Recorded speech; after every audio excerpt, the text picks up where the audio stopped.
네, 여러분 안녕하십니까? 네, 또 한 주가 지났네요. 네, 시간이 되게 빨리 가요. 네, 그렇죠. 시간이 금방 가는 것 같아요. 그때 녹화를 했던 것 같은데 또 일주일이 가서 또 지금 이렇게 녹화를 하고 있잖아요. 그래서 시간이 정말 빨리 가는구나. 시간이 왜 이렇게 빨리 가지? 요즘에 어떤 나이가 먹어감에 따라 시간이 제가 생각하는 것보다는 훨씬 더 빨리 흘러가는 것 같습니다, 여러분. 자, 저희가 저번 주에 어디까지 했죠? 여기까지 했죠. 국민주권론과 인민주권론의 비교. 국민주권론 하면서, 이 주권론에는 국민주권론과 인민주권론이 있는데, 자, 국민주권론은 뭐죠? 뭐라고 기억나세요, 여러분? 전체가 모였을 때 주권이 하나가 생기고, 인민주권은 개개인 한 사람 한 사람이 주권을 가지고 있는 거죠, 여러분. 그래서 우리나라는 지금 어떤 주권론을 우리나라 헌법이 견지를 하고 있냐면 기본적인 바탕은 국민주권론에 인민주권론을 플러스해 놓은 거죠, 여러분. 자, 대표적으로 우리나라 헌법에 인민주권론이 뭐가 있죠? 뭐가 있나요, 여러분? 자, 우리나라 헌법은 기본적으로 국민주권론의 바탕에 인민주권을 플러스해 놓은 건데 그 대표적인 인민주권론이 뭐예요? 직접 민주주의 하면 뭐가 생각나요? 선거죠, 선거, 여러분. 네. 직접 선거하잖아요. 국민투표죠, 국민투표. 이 국민투표가 여러분의 주권을 행사하는 거잖아요. 그쵸? 한 사람 한 사람의 주권을 행사하는 거기 때문에, 자, 이 국민투표가 우리나라의 헌법이 보장하고 있는 대표적인 인민주권론의 바탕을 두고 있는, 뭐죠? 제도라고 할 수 있습니다. 곧 우리나라 헌법은, 자, 어떻게 주권론을 구성을 하고 있냐면, 결국에는 뭐죠? 네, 국민주권론의 바탕에 인민주권을 가미를 하고 있는 형태가 바로 우리나라 헌법이 가지고 있는 주권, 주권 이론의 형태라고 할 수 있습니다, 여러분. 자, 2-1번을 보시면, 자, 현행 헌법에서, 자, 국민주권, 자, 현행 헌법에서는 국민주권을 어디서 표시를 하고 있냐면, 자, 우리나라 헌법 제1조 2항에 보시면, 자, 대한민국의 주권은 국민에게 있고, 라고 명시적으로 국민주권의 원리를 선언을 하고 있습니다, 여러분. 자, 대한민국의 주권은 국민에게 있고, 자, 이 말은 무슨 말이냐면, 대한민국의 주인된 권리, 누가 대한민국의 주인이냐, 이런 거죠, 여러분. 누가 대한민국의 주인했을 때, 자, 국민에게 있고라는 국민에게 주권이 있다. 즉, 국민주권 원리를 선언을 하고, 선언한 게 명시적으로 제 헌법 제1조 2항에 명시적으로 선언을 하고 있고, 자, 이 국민주권을 표출하기 위한 어떤 제도가 무엇이냐? 참정권인 거죠, 여러분. 우리나라 헌법 제1조 2항에 대한민국의 주권은 국민에게 있고 라고 하면서 국민주권의 원리를 선언을 하고 있고, 즉 국가의 주인이 국민이다라는 원리를 지금 헌법에서 명시적으로 1조 2항에서 선언하고 있고, 자, 국민주권의 대표적인 제도, 국민주권을 헌법에서 보장하고 있고 명시적으로 얘기를 하고 있는데, 여기에 대한 대표적인 제도가 바로 참정권이죠, 여러분. 참정권. 즉 국민주권의 상징적 표현으로 국민의 가장 중요한 기본적 권리의 하나이며 다른 기본권에 대하여 우월적 지위를 가진다. 자, 이게 무슨 말이죠, 여러분? 결국은 참정권이라는 게 뭐죠? 국민주권을 표출하는 방법이잖아요, 여러분. 여러분, 여기서 말하는 국민주권의 원리선언과 여기서 말하는 국민주권론은 다르죠, 여러분. 이것은 주권론에 있어서의 어떤 국민주권론과 인민주권론이고, 자, 이 국민주권은 뭐냐면 주권이 국민에게 있다. 자, 이런 내용인 거죠, 여러분. 자, 그래서 이 국민주권을 표출할 수 있는 이 국민주권을 뒷받침하고 있는 우리나라 헌법상 국민주권을 뭐죠? 나타낼 수 있는 그 중에 하나가 참정권이죠. 이 참정권이 국민주권을 대표하는 제도가 되겠죠. 제도. 이 참정권을 통해서 당연히 뭐죠? 국민들이 자기의 정치적 의사를 직접 뭐죠? 국가에 대해서 행사를 하는 거죠, 여러분. 그쵸? 자기의 주권을 행사하는 거잖아요. 그쵸? 나는 이렇게 하고 싶어. 그렇죠? 이 참정권. 그렇기 때문에 이 참정권은 국민주권의 상징적 표현이 되는 겁니다, 여러분. 국민이 자기의 정치적 의사를 뭘로 통해서 표출을 해요? 참정권을 통해서. 네, 이 참정권, 이 선거를 통해서. 그렇죠. 그래서 이게 국민의 가장 중요한 기본적 권리의 하나가 되는 이유가 결국은 이 참정권을 통해서 국민이 자기의 주권을 행사하는 거고, 즉 국민 주권의 원리 선언을 하고 있고, 그 다음에 그 국민 주권의 원리를 선언하고 있는 제도 중에 가장 중요한 게 참정권인데, 그렇다면 국민이 가지는 다른 기본권도 되게 중요하지만 그 다른 기본권보다는 이 참정권이 다른 기본권에 대하여 우월적 지위를 가진다. 즉 뭐예요? 이 참정권이 다른 우리는 되게 많은 기본권을 가지고 있는데, 자, 이 우리가 가지고 있는 이 다른 기본권과 이 참정권과 뭔가가 상호 모순이 되거나 충돌이 되면 뭐가 우선해요? 참정권이. 왜요? 다른 기본권에 대하여 우월적 지위를 가지는데 왜 우월적 지위를 가져요? 이거는 국민 주권의 원리 선언의 대표적인 제도.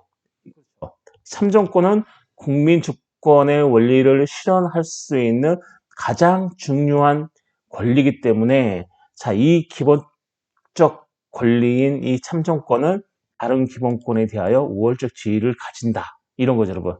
왜 우월적 지위를 가져요? 반대로 뭐죠? 이거는 우리의 국민 주권을 실현할 수 있는 제도이기 때문에.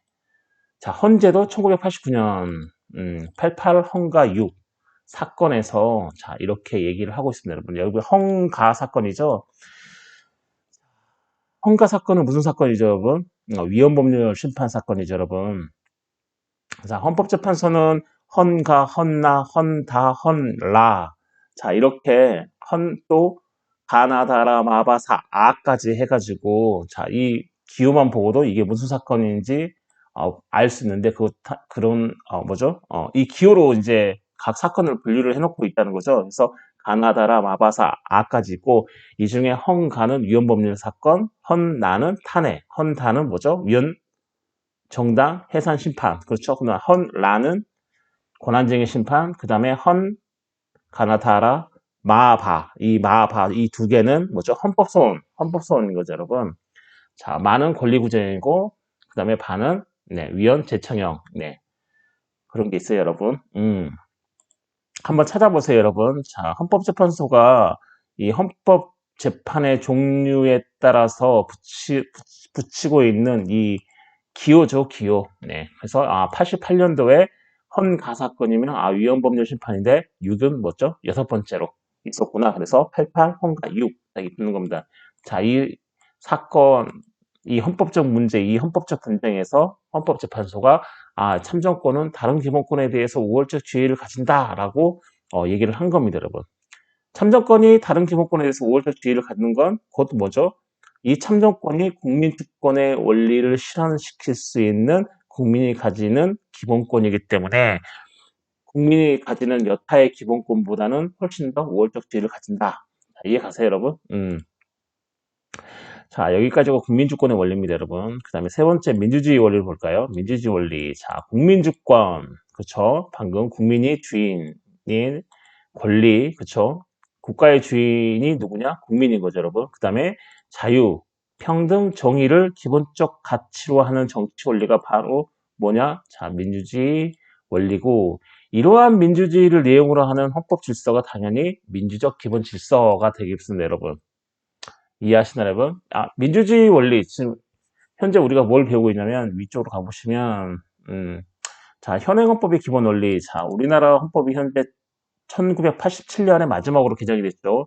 제9차 개정헌법이 1987년에 마지막으로 개정된 제9차 개정헌법을 지금 현재 우리나라가 지금까지 쓰고 있는데 30년이 넘었죠, 여러분.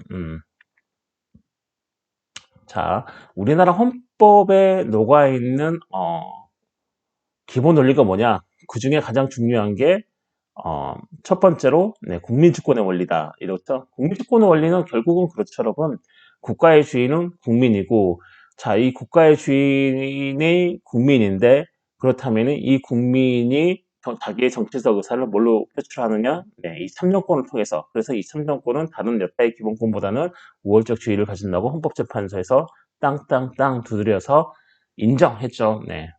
자, 그리고 자, 세 번째로, 자, 민주주의 원리. 자, 이 민주주의 원리는 뭐냐면, 결국은 국민주권. 그렇죠. 국민주권은 뭐죠? 아, 국가의 주인이 어떤 특정 국가 기관이 아니고, 어떤 군주, 이런 사람들이 아니고, 돈을 뭐 많이 버는 이런 사람들이 아니고, 자, 국민이 국가의 주인이고, 그 다음에 자유평등 정의를 기본적 가치로 하는 정치 원리가 바로 민주주의 원리고, 자, 이런 민주주의 내용으로 하는 헌법 질서가 곧 뭐냐면, 민주적 기본 질서라고 하는 겁니다, 여러분. 즉, 민주주의는 여러분 많이 잘 아실 것 같은데, 뭐, 국민에 의한, 국민을 위한, 뭐, 이런 거죠, 여러분. 들어보셨죠? 뭐, of the people. 들어보셨어요? by the people, for the people. 자, 이런 걸로 개별될 수 있겠죠, 여러분. 민주주의가 사실은 되게 사실은 상당히 좀 다의적인 개념이기도 하고 어려운 개념이기도 하고 민주주의를 딱 어떤 한 문장으로 이게 민주주의라고 정의할 수가 있는 단어가 아닙니다, 여러분. 그래서 여러분 그냥 그렇게 알고 계시면 될 것 같아요. 아, 민주주의는 국민에 의한 국민을 위한 정치 원리다. 그리고 어떤 국민 주권이라든지 또는 자유, 평등, 이 정의를 기본적 가치로 하고 있는 정치 원리고 즉 민주주의를 내용으로 하고 있는 헌법 질서가 곧 민주적 기본 질서다라고 아시면 됩니다, 여러분. 자, 이 민주주의 본질은 첫 번째로 정치 형태로 보는 견해가 있는데, 즉, 국민에 의한 정치를 민주주의의 본질로 본다. 아까 말씀드렸죠. 뭐, 국민에 의한, 국민을 위한. 그렇죠. 자, 민주주의 원리의 본질은 정치 형태로 보는 견해는 당연히 국민에 의한 정치죠. 결국은 우리나라가 사람이 되게 많아가지고 간접민주제를 하고 있어요. 직접민주제를 하고 있어요. 우리가 원칙은 간접민주제를 하고 있지만 대의민주제를 하고 있죠. 근데 거기에 뭐가 플러스돼 있죠? 인민주권론에 기반을 둔 국민투표라는 제도가 플러스가 돼 있죠, 여러분. 지금 우리나라 헌법에. 그래서 우리나라 헌법은 좀 전에 말씀드렸다시피 자, 주권론을 따졌을 때 국민주권론을 기반으로 하고 있고 여기에 뭘 가미를 하고 있어요? 인민주권론을 가미를 하고 있는 형태다. 자, 이런 거죠. 아, 일단 그건 넘어가고요. 네, 이 민주주의, 다시 본론으로 들어와서 이 민주주의 원리의 본질, 자, 정치 형태로 보는 견해. 자, 정치 형태잖아요. 정치 형태. 자, 이 정치 형태가 어떻게 되는 거냐? 이런 형태로 보는 견해에 있어서는, 국민에 의한 정치를 민주주의의 본질로 본다. 이런 거죠. 정치 형태가 뭐냐? 국민에 의한 정치. 이게 바로 민주주의 본질로 보는 걸 자, 정치 형태로 보는 견해라고 할 수 있고요. 자, 정치 이념으로 보는 견해에는 당연히 그렇다면 민주주의의 정치 이념은 무엇이냐? 국민을 위한 정치다. 이런 거죠, 여러분. 이해가세요? 정치 이념. 자, 민주주의의 정치 이념. 즉, 정치 이념으로 보는 견해에 따르면 뭐죠? 민주주의란 국민을 위한 정치를 뭘로 본다? 자, 민주주의의 본질로 본다. 즉, 뭐냐면 국민에 의한 국민을 위한 자, 이런 정치 원리가 바로 민주주의의 본질이라고 할 수 있습니다, 여러분. 결국은 그렇죠. 국민에 의해 정치가 돌아가고 그 다음에 그 정치의 이념은 뭐냐면 뭐죠? 궁극적 이념은 국민을 위한 정치다. 이게 바로 민주주의의 본질이라고 할 수 있습니다. 즉 민주주의에 있어서 뺄래야 빼놓을 수 없는 게 바로 뭐예요? 예, 국민주권이죠. 국민주권. 네, 국민주권인 거죠. 예, 이 국민주권의 원리가 민주주의와 뗄래야 뗄 수가 없는 거죠, 여러분. 결국은 민주주의 원리에서 중요한 건 국민에 의해서 또는 국민을 위한 거니까, 여러분. 즉, 뭐죠? 국민주권과 뗄래야 뗄 수 없는 관계고, 즉, 이 말은 무슨 말이에요? 우리가 민주주의에 있어서 민주주의를 하고 있는 국가가 어떤 거가 정당하다, 정당하지 않다라고 얘기할 때는 결국은 누가 지지를 하면 정당해요? 국민이겠죠, 여러분. 그렇죠. 이 민주주의 원리는 국민주권과 뗄래야 뗄 수 없는 거고, 결국은, 죄송해요. 자, 정치 형태로 보는 견해에 따르든, 정치 이념으로 보는 견해에 따르든, 국민에 의한 정치 또는 국민을 위한 정치이기 때문에, 결국은 국민이 지지하면, 뭐죠? 정당한 거고, 국민이 지지하지 않으면 민주주의 국가, 즉, 민주적 기본 질서를 가지고 있는 국가에서는 국민이 지지하지 않으면 그거는 정당하지 못하게 되는 거죠, 여러분. 이해하시나요, 여러분? 그게 바로 민주주의의 본질이라고 할 수 있습니다, 여러분. 물론 민주주의는 훨씬 더 다의적이고 훨씬 더 한 문장으로 정리가 되지 않는 아주 뭐죠? 뭐죠? 여러 가지 이제 특성이라든지 개념들을 가지고 있지만 결국에는 그 특성과 개념들을 하나로 다 모으면 뭐냐면 결국은 국민으로 집약이 되는 겁니다, 여러분. 음. 그래서 이 민주주의 원리를 기본 질서를 하고 있는 헌법 질서가 바로 민주적 기본 질서고 이 민주적 기본 질서에서는 국민이 지지하면 오케이, 국민이 지지 안 하면 노가 되는 겁니다, 여러분. 이해하시나요, 여러분? 자야, 이런 민주주의의 종류가 있는데, 첫 번째로 자유민주주의. 많이 들어보셨죠, 여러분? 자유민주주의. 즉, 국가 권력의 간섭을 배제. 그쵸. 개인의 자유와 창의 존중. 자, 다양성을 포용하고 국가 권력이 국민에게 귀속되고 국민에 의한 지배가 이루어진다. 자, 자유민주주의. 즉, 민주주의의 종류 중에, 자, 자유민주주의, 사회민주주의, 동일성 민주주의가 있는데, 그 중에 자유민주주의는 뭐냐면, 결국은 자유잖아요. 네. 국가 권력의 간섭을 배제하는 거죠. 국가 권력이 뭐죠? 국민의 어떤 삶에 대한 간섭을 최대한 배제시키는 거죠, 배제. 그게 바로 자유민주주의의 핵심인 거죠, 여러분.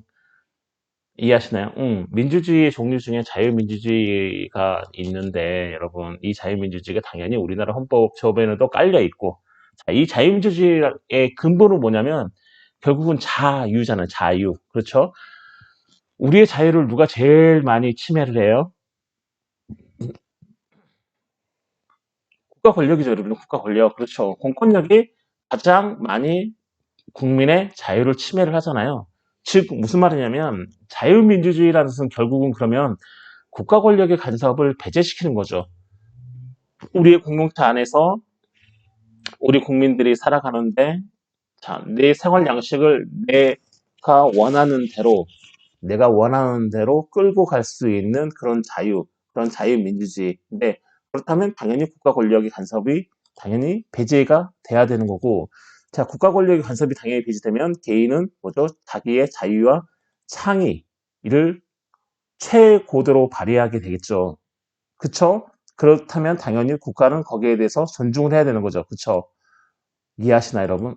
그 다음에, 자, 민주주의는 다원주의를 기반으로 하고 있고, 네가 생각하는 것도 맞고, 내가 생각하는 것도 다 맞고, 틀린 건 없고, 우리는 서로 다를 뿐이고, 즉, 뭐죠? 다양성이 생기면서 다양성을 자, 포용하게 되는 겁니다, 여러분. 이해하시나요, 여러분? 음. 그리고 결국은 국가 권력이 국민에게 귀속되고, 그렇죠. 결국은 국가 권력의 정당성이 어디서 나오냐, 그러면, 자, 국민에게 나온다는 이 얘기입니다, 여러분. 국가 권력이 국민에게 귀속되고, 자, 이런 말은 국가 권력이 정당하려면은 그 권력을 지지하는 사람이 국민이어야 된다, 이런 거죠. 국민이 지지하면 그 권력은 당연히 정당하게 된 거죠. 흔히 우리가 말하면 대통령은 강한 민주적 정당성을 갖는다. 국회의원도 강한 민주적 정당성을 갖는다라고 얘기하는데 그 강한 민주적 정당성을 갖는다는 그 이유가 뭐냐면 왜 그래요? 왜 강한 민주적 정당성을 갖는다고 얘기하냐면 당연히 국민이 직접 선출했기 때문에 대통령이든 국회의원이든 우리나라에서는 국민이 당연히 그분들을 선출했기 때문에 그분들은 정말로 강한 민주적 정당성, 그쵸? 민주적 정당성을 갖는다 이런 거죠. 즉 국가 권력이 정당성을 갖기 위해서는 당연히 국민의 뭐죠? 지지를 받아야 되고 그렇게 따지면 이 자유민주주의 이 개념에서는 국가 권력이 국민에게 귀속이 되면 정당하게 되는 거죠, 여러분. 그쵸?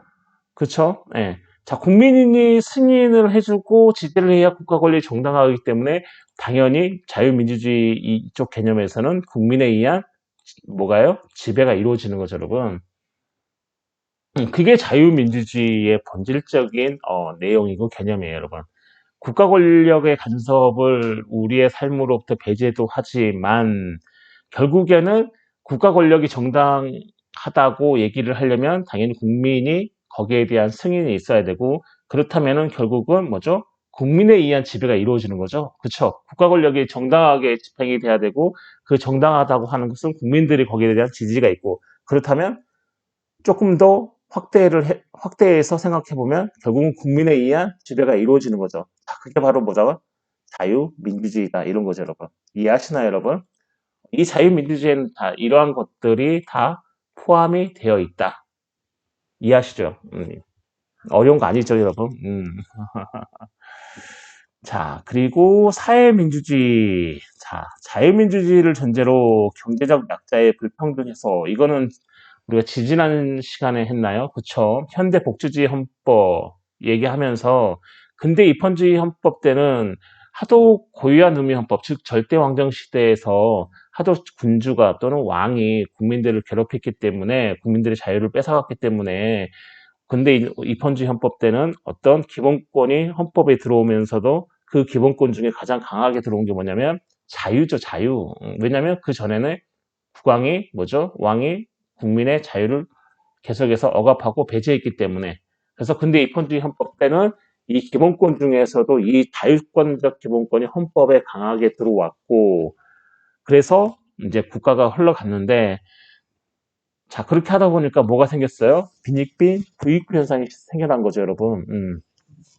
그래, 이제, 근데 입헌주의 헌법 때는 자유를 최대한 국가가 간섭하지 않고, 왜냐면 하도 많이 당해서 국민들이 왕한테 하도 많이 당해가지고 야, 너 내 자유 건들지 마 이제. 그래서 근데 입헌주의 헌법의 특징은 자유권적 기본권이 들어왔고 또 동시에 뭐가 들어왔냐면 그 전에 절대왕정 시대에 뭐죠? 왕이 국민들의 재산을 막 뺏어갔죠. 그렇죠. 그래서 야, 내 재산 건들지 마 해서 그 재산이 절대적 재산권이 된 거죠. 이 절대적 재산권이라는 게 뭐냐면 그 재산의 소유자가 처분하거나 양도하지 않으면 그 재산에 대해서는 어느 누구도 손을 못 댄다 이런 거죠. 그렇게 해서 사회가 흘러갔는데 그렇게 흘러가다 보니까 어떤 문제가 발생했냐면 18세기, 19세기에 어떤 문제가 발생해요? 빈익빈 부익부가 발생하죠. 돈을 잘 버는 사람들은 잘 벌고 돈을 못 버는 사람들은 못 벌고 즉 뭐예요? 경제적 약자가 생겨난 거죠. 이해하시나요? 그래서 이 사회민주주의는 뭐냐면 이 자유민주주의를 전제로 다 근대 입헌주의 헌법으로부터 내려온 이 자유민주주의를 전제로 경제적 약자의 불평등을 해소하기 위해서 이 사회민주주의란 개념이 도입되는 거죠, 여러분. 즉 뭐죠? 근대 입헌주의 헌법 때는 완전히 뭐죠? 형식적 법치주의, 즉 국가는 문서에 있는 그런 행동들만 하게 됐는데, 그쵸? 근데 즉 무슨 말이에요? 국가는 개인의 사경제, 그쵸? 사적인 경제에 아예 관여를 안 했죠. 빠졌죠. 왜냐하면 그 전에는 하도 많이 개입을 했기 때문에. 자, 근데 입헌주의로 넘어오면서 아예 국가는 빠져 있었는데 그렇게 하다 보니까 경제적 약자가 생기더라. 자, 그래서 이 사회민주주의, 즉 민주주의 종류 중에 사회민주주의라는 게 있는데 이 사회민주주의는 뭐냐면 자, 자유민주주의를 완전히 배제하는 건 아니죠. 자유를 완전히 배제해버리면 안 되죠.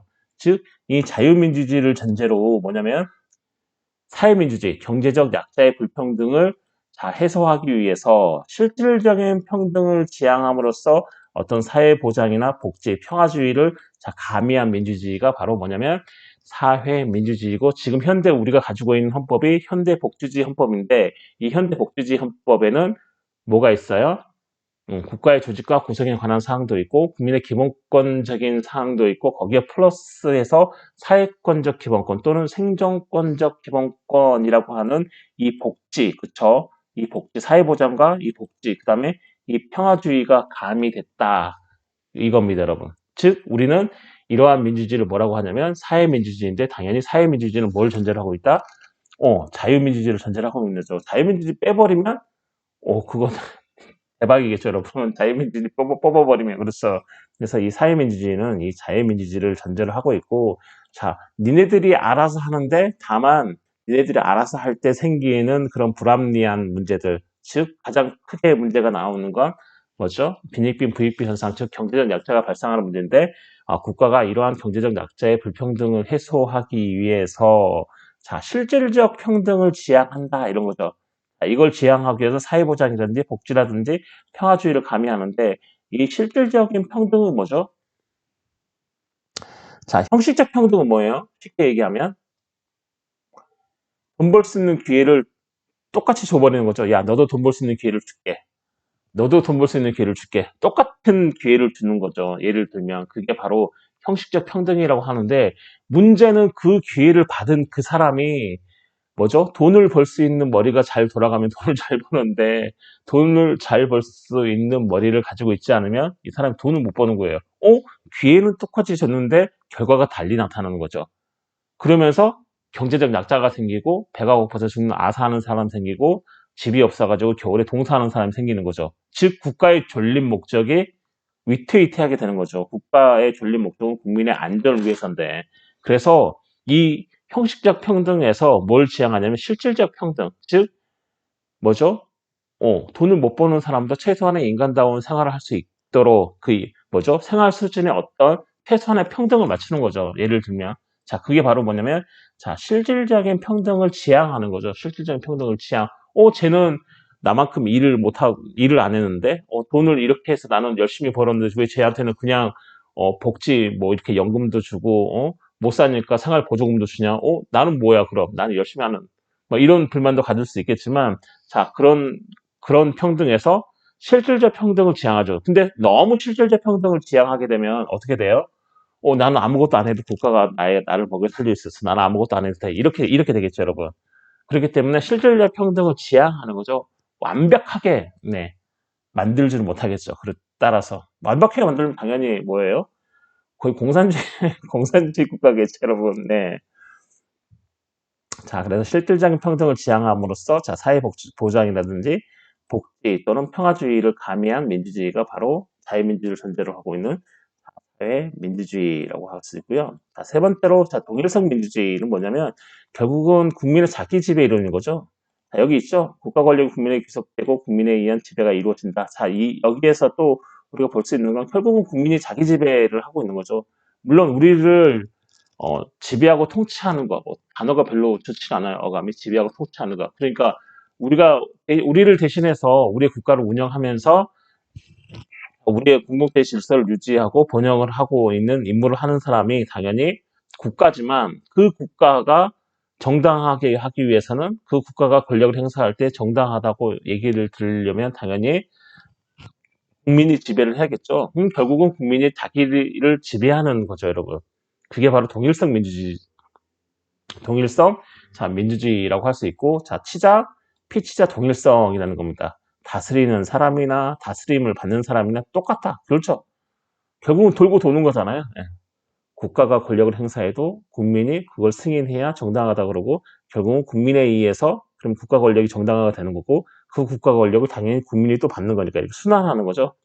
피치자 동일성이 되는 거죠, 여러분. 이해하시나요? 밑에 읽어보시면 통치 권력이 항상 국민의 자기 통치로서 정당화되는 결과를 자 독재 권력을 합리화하는 이론이라는 문제점이 있음. 네, 이거 무슨 말이죠, 여러분? 그리고 통치 권력이 항상 국민의 자기 통치로서 정당화되는 결과를 독재 권력을 합리화하는 이론이라는 문제점도 있다. 이런 거죠, 여러분. 독일성 민주주의라는 게. 이해 가시나요? 이거 말이 좀 이상하게 됐네요. 자, 통치 권력이 항상 국민의 자기 통치로서 정당화되는 결과는, 결과는 독재 권력을 합리화하는 이론이라는 문제점도 있다. 이런 거죠, 여러분.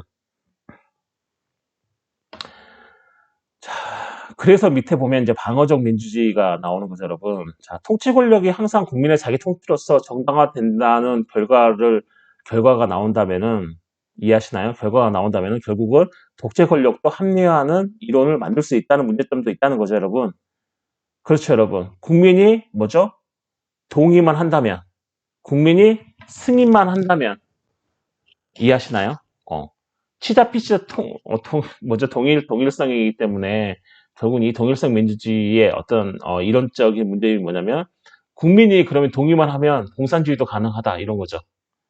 국민의 대다수가 동의만 하면 뭐죠? 어떠한 나쁜 것도 가능하다 이런 거죠. 이해하시나요? 나치가 그래서 나오는 거잖아요, 여러분. 나치가 국민이 동의만 하면 대다수의 국민이 동의만 하면 어떤 것도 가능하다. 독재도 가능하다. 이런 거죠, 여러분. 이해하시나요, 여러분?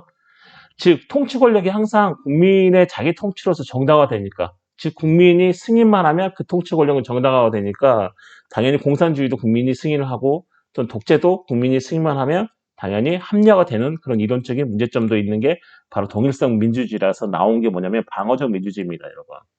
자, 다원주의 기초 가치 상대주의가 뭐냐면 자, 우리 국가, 우리나라 민주주의는 뭐죠? 기초로 하고 있어요? 다원주의를 기초로 하고 있는 게 민주주의죠, 여러분. 그쵸?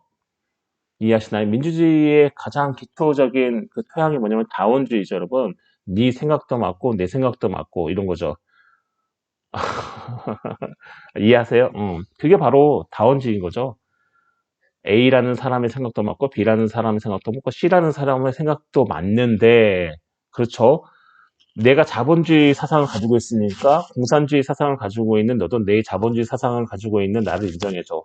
그리고 공산주의 사상을 가지고 있는 너도, 야, 내가 공산주의 사상을 가지고 있지만 나도 너를 존중할 테니까 너도 내가 갖는 공산주의 사상을 인정을 해줘. 자, 어때요? 다원주의로서의 가능하겠죠, 그런 게. 즉, 가치 상대주의라는 거죠. 그게 가치 상대주의. 맞고 틀린 건 없다. 단지 다른 생각을 가지고 있을 뿐이다. 자, 그렇기 때문에 공산주의도, 예를 들면 공산주의도 내가 공산주의를 가지고 있는 이 사상도 너랑 다를 뿐이지 나도 틀린 건 아니다, 이런 거죠. 그러니까 너도 나를 인정해줘.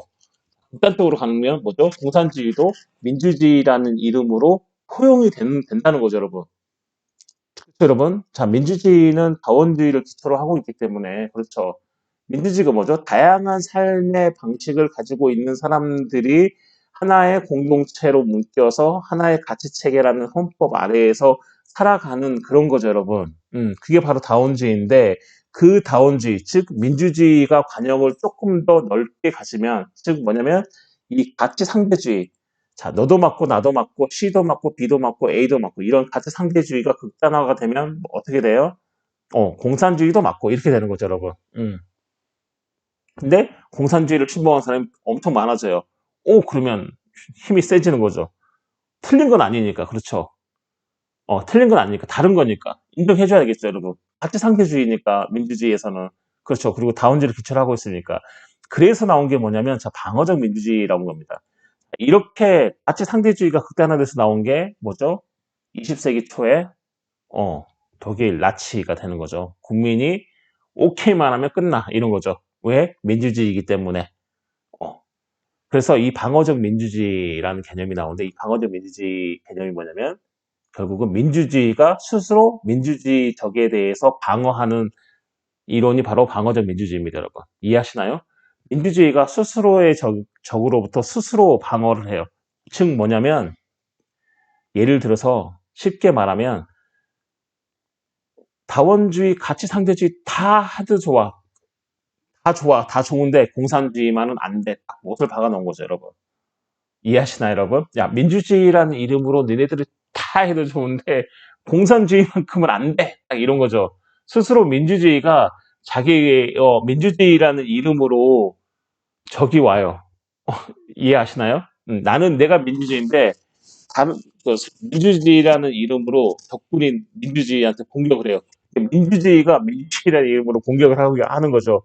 야, 가치 상대주의를 하면서 인정해줘라고 민주주의를 공격하게 되는 거죠. 그래서 이 방어적 민주주의는 뭐냐면 민주주의가 스스로 자기 스스로 민주주의라는 이름으로 오는 적을 스스로 방어하는 이론인데, 즉 쉽게 말하면 야, 공산주의는 안 돼. 딱 이렇게 못을 박아놓는 거죠. 어디에다가? 헌법에다가. 딱 박아놓는 게 바로 이제 방어적 민주주의라는 개념입니다, 여러분. 이해하시나요, 여러분? 예를 들어서요. 네. 다 해도 좋은데 민주주의 이름으로 다 해도 좋은데 이건 안 돼. 자, 이렇게 민주주의가 스스로 자기 민주주의라는 이름으로 오는 적군을 막는 거죠. 이게 바로 뭐냐면 방어적 민주주의라고 할 수 있습니다. 민주주의 종류에는 자유민주주의, 사회민주주의, 그 다음에 동일성 민주주의와 그 다음에 이 방어적 민주주의가 있다. 이해하시나요? 자, 이런 것들이 민주주의 이제 종류고요. 자, 이런 민주주의의 내용, 그렇죠? 자, 민주주의 내용은 뭐냐면 선거제도죠. 결국은 선거제도를 통해서 민주주의가 실현이 되는 거죠. 그렇죠? 그다음 국민투표, 이것도 마찬가지죠. 국민들이 자기의 주권을 행사함으로써 민주주의, 즉 민주주의 본질이 뭐죠? 여기 있죠. 국가 권리 국민에게 구속되는 것, 그렇죠. 그다음에 국민을 위한 정치, 국민에 의한 정치죠. 네, 그래서 국민들이 하는 정치인 거죠. 자, 이런 국민투표라든지 또는 어떤 여론을 통해서, 그다음에 어떤 이익단체나 정당 등에 의해서 국민의 정치적 의사 형성을 참여를 보장하는 거다. 그렇죠, 여러분. 결국은 어떤 선거제도나 국민투표나 어떤 여론이나 이익단체 또는 정당 등을 통해서 국민이 자기가 가지고 있는 정치적 의사를 뭐죠? 국가에다가 반영을 시키는 거죠. 자, 이게 바로 뭐냐면, 자, 민주주의의 어떤 내용이 되겠죠, 여러분. 그리고, 자, 민주주의의 의사결정의 원리는 다수결 원리. 자, 다수결 원리. 하지만 이 다수결 원리를 잘못 쓰게 되면, 네, 안 되겠죠, 여러분. 자, 그 말은 무슨 말이냐면, 이 다수결 원리가 정당성을 갖기 위해서는 이러한 이제 요건이 필요한 거죠. 참여자의 평등 보장, 그렇죠.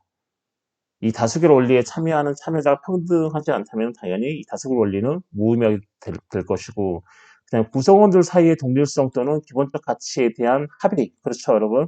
자, 구성원들 사이의 어떤 동질성 또는 기본적 가치에 대한 그런 합의가 있어야겠죠, 여러분. 네, 완전히 다른 거 있으면 안 되겠죠. 공산주의와 민주주의 완전히 다른 기본적 가치가 아예 달라요. 동질성이 아예 없어요. 너는 외국인이고 나는 대한민국 사람이 예를 들면. 자, 이러면 안 되겠죠, 여러분. 예를 들면. 그리고 자유로운 의사 형성 가능성. 그쵸. 다수결을 하려고 그러면은 뭐죠? 서로 충분한 토론이 필요하겠죠. 이건 이래서 안 좋고 저건 저래서 안 좋고. 자, 이렇게 자유롭게 의사를 뭐죠? 표출을 해야 되고 자유로운 의사 형성이 가능해야 되는데 어떤 사람이 힘쓴 사람이 딱 맡고 있어요. 몇 사람 입을. 그러면 당연히 다수결에 문제가 생기겠죠. 그 다음에 뭐죠?